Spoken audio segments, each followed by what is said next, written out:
एक दिन एक प्रोफेसर अपनी क्लास में आए और छात्रों को बताया कि वे एक सरप्राइज टेस्ट लेने जा रहे हैं। छात्र घबराए हुए थे, उनकी उत्सुकता बढ़ रही थी क्योंकि वे अपनी सीटों पर परीक्षा शुरू होने की प्रतीक्षा कर रहे थे। प्रोफेसर अपनी सामान्य शांत मुद्रा में कक्षा के चारों ओर घूमते हुए क्वेश्चन पेपर वितरित करने लगे। हालांकि उन्होंने उन्हें हमेशा की तरह सबके सामने क्वेश्चन पेपर उल्टा करके रख दिया। जब प्रत्येक छात्र को एक पेपर मिल गया तो उन्होंने क्वेश्चन पेपर सीधा करने और शुरू करने का निर्देश दिया। छात्रों के आश्चर्य का ठिकाना न रहा जब उन्होंने देखा कि पेपर पर कोई क्वेश्चन नहीं थे। इसके बजाय पृष्ठ के केंद्र में एक ब्लैक डॉट था। वे उलझन में प्रोफेसर की ओर देखने लगे, यह समझ नहीं पा रहे थे कि आगे क्या करना है। प्रोफेसर ने उनकी उलझन भरी अभिव्यक्तियां देखकर कहा, मैं चाहता हूं कि आप उस कागज पर जो कुछ देखते हैं उसके बारे में लिखें। इसे विस्तार से वर्णन करें। छात्र कुछ क्षणों के लिए झिझके, लेकिन फिर उन्होंने अपने पेन उठाए और लिखना शुरू किया। वे भ्रमित थे, लेकिन उन्होंने प्रोफेसर के निर्देशों का पालन किया और ब्लैक डॉट का बारीकी से विश्लेषण किया। कुछ ने इसके आकार और स्थान के बारे में लिखा, जबकि अन्य ने इसके महत्व के बारे में अटकलें लगाईं। उन्होंने सफेद पृष्ठभूमि के खिलाफ इसके विपरीत को दर्शाया और यह कैसे एक खाली शीट में प्रमुखता से खड़ा था। प्रत्येक छात्र ने केवल उस बिंदु के आधार पर एक उत्तर तैयार किया जो उनके सामने था और इसके उद्देश्य को समझने का प्रयास किया। समय बीतने के साथ प्रोफेसर ने आंसर शीट एकत्र किए और उन्हें जोर से पढ़ना शुरू किया। प्रत्येक आंसर के साथ यह स्पष्ट हो गया कि हर छात्र ने पूरी तरह से ब्लैक डॉट यानी काले बिंदु पर ध्यान केंद्रित किया था। कुछ ने इसके स्थान, आकार और आयामों का विस्तार से वर्णन किया। अन्य लोगों ने इसके अस्तित्व में गहरे अर्थ खोजने की कोशिश की, शायद इसे अपूर्णता या जीवन में एक बाधा के प्रतीक के रूप में देखा। हालांकि जब प्रोफेसर ने अंतिम उत्तर पढ़ा तो वे रुके और क्लास में सन्नाटा छा गया। फिर उन्होंने कहा, मैं इस असाइनमेंट पर आपको कोई ग्रेड नहीं दूंगा। इसके बजाय मैं आपको सोचने के लिए कुछ देना चाहता था।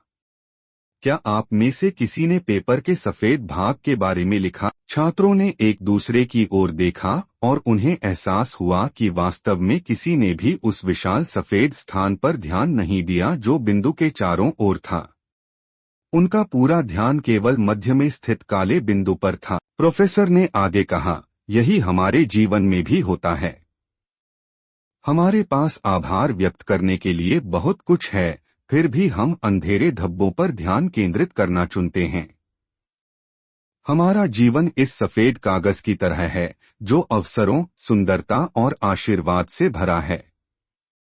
फिर भी हम अपने जीवन की छोटी छोटी परेशानियों, चिंताओं और असफलताओं पर ही ध्यान केंद्रित करते हैं।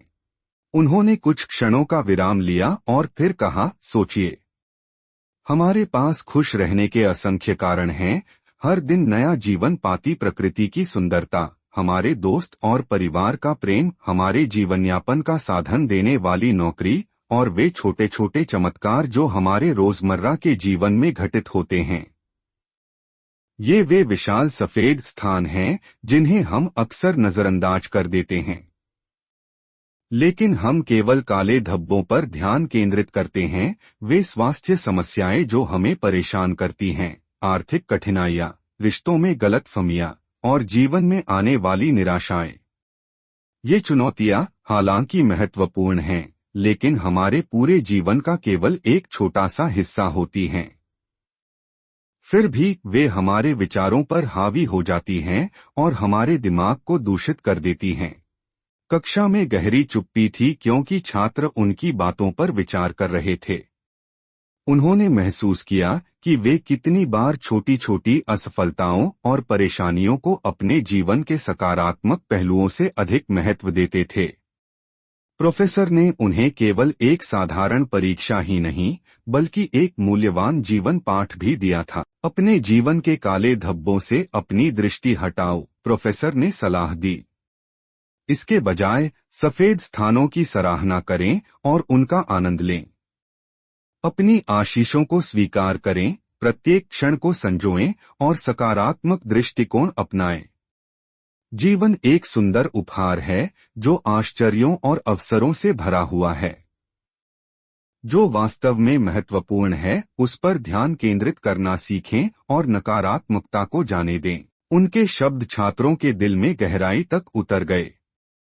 उन्होंने समझा कि खुशी एक चुनाव है, एक दृष्टिकोण परिवर्तन है जो उनके जीवन जीने के तरीके को बदल सकता है। उन्होंने देखा कि समस्याएं और चुनौतियां अनिवार्य हैं, लेकिन वे हमारे अस्तित्व को परिभाषित नहीं करती। इसके बजाय उन्हें कृतज्ञता, आशावाद और जीवन में मिलने वाले आनंद को अपनाना चाहिए। जब कक्षा समाप्त हुई तो छात्र एक नई सोच के साथ बाहर निकले। वे अपने साथ उस काले बिंदु की सीख लेकर चले, केवल एक अकादमिक अभ्यास के रूप में नहीं, बल्कि जीवन के लिए एक दर्शन के रूप में। उन्होंने महसूस किया कि यदि वे नकारात्मकता से दूर होकर अपने चारों ओर की अच्छाई को अपनाएं, तो वे संतुष्टि और खुशी की भावना विकसित कर सकते हैं। इस कहानी की शिक्षा स्पष्ट है, जीवन सकारात्मक और नकारात्मक दोनों चीजों से बना है, ठीक उसी तरह जैसे सफेद कागज और काला बिंदु। यह हम पर निर्भर करता है कि हम किस पर ध्यान केंद्रित करते हैं। यदि हम काले धब्बों में उलझे रहते हैं तो हमें हमेशा दुख के कारण मिलेंगे। लेकिन यदि हम सफेद स्थानों को अपनाएं, जीवन की सुंदरता, प्रेम और अवसरों की सराहना करें, तो हम एक संतोषजनक और सुखद जीवन जी सकते हैं। इसलिए समस्याओं पर ध्यान केंद्रित करने के बजाय आशीर्वादों का जश्न मनाएं। अपने दृष्टिकोण को बदलें, आभारी रहें और जीवन को सकारात्मक रूप से जिएं।